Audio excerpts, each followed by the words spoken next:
नमस्कार. आज आपण 8व्या श्लोकाचा अर्थ जाणून घेणार आहोत.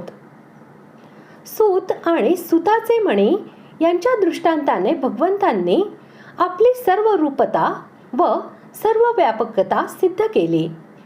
आता भगवंत पुढील 4 श्लोकांमध्ये हेच चांगल्या प्रकारे स्पष्ट करण्यासाठी ज्यांच्यामुळे या विश्वाचे अस्तित्व आहे त्या मुख्य सर्व वस्तूंची नावे सांगत सार रूपाने ते सर्व स्वतःमुळेच भरलेले आहेत असे सांगत आहेत.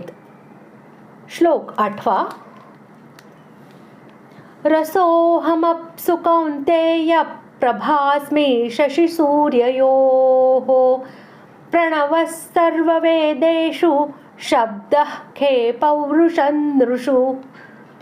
श्लोकाचा अर्थ: हे अर्जुना, मी पाण्यातील रस आहे, चंद्र सूर्यातील प्रकाश आहे, सर्व वेदांतील ओंकार आहे, आकाशातील शब्द आणि पुरुषांतील पुरुषत्व आहे. जे तत्व ज्याचा आधार असते आणि ते ज्याच्यामध्ये व्याप्त असते तेच त्याचे जीवन व स्वरूप होय आणि त्यालाच सार असे म्हणतात. यानुसार भगवंत म्हणतात, हे कुंती नंदन, जलात मी रस आहे. जलरस तन्मात्रेपासून उत्पन्न होत असते.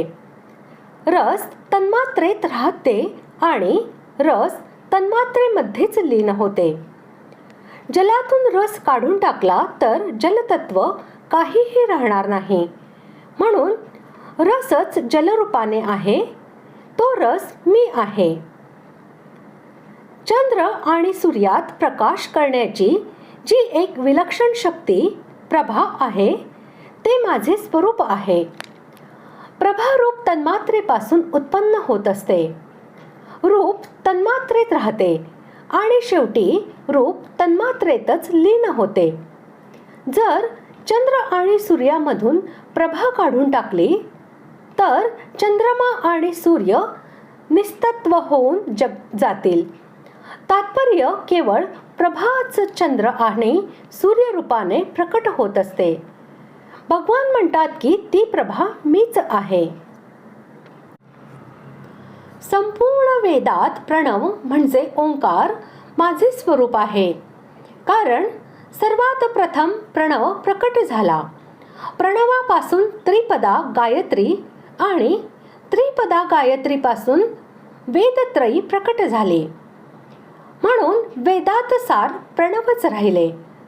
जर वेदामधून प्रणव काढून टाकला तर वेद रूपाने राहणार नाहीत. प्रणवच वेद आणि गायत्री रूपाने प्रकट होत आहेत. तो प्रणव मीच आहे. सर्व ठिकाणी ही जी पोकळी दिसते हे आकाश आहे. आकाश शब्द तन्मात्रेपासून उत्पन्न होते. शब्द तन्मात्रेतच राहते आणि शेवटी शब्द तन्मात्रेमध्येच लीन होते. म्हणून शब्द तन्मात्राच आकाश रूपाने प्रकट होत आहे. शब्द तन्मात्रेशिवाय आकाश काहीही नाही. तो शब्द मीच आहे. मनुष्यात सार वस्तू जो पुरुषार्थ आहे ते माझे स्वरूप आहे. वास्तविक नित्य प्राप्त परमात्म तत्वाचा अनुभव करणे हाच मनुष्याचा खरा पुरुषार्थ आहे. परंतु मनुष्यांनी अप्राप्ताला प्राप्त करण्यातच आपला पुरुषार्थ मानून घेतला आहे. जसे निर्धन मनुष्य धनाच्या प्राप्तीला पुरुषार्थ मानतो, अशिक्षित मनुष्य लिहिणे वाचणे शिकण्यामध्ये आपला पुरुषार्थ मानतो, सामान्य मनुष्य आपल्या नावाच्या प्रसिद्धीला पुरुषार्थ मानतो इत्यादी. निष्कर्ष हा निघाला की जे आता नाही त्याच्या प्राप्तीतच मनुष्य आपला पुरुषार्थ मानतो. परंतु हे पुरुषार्थ वास्तविक पुरुषार्थ नव्हेत. कारण जे पूर्वी नव्हते, प्राप्तीच्या वेळीही ज्यांचा निरंतर संबंध विच्छेद होत आहे, शेवटी जे नाही ते जमा होतील अशा पदार्थांना प्राप्त करणे पुरुषार्थ नव्हे.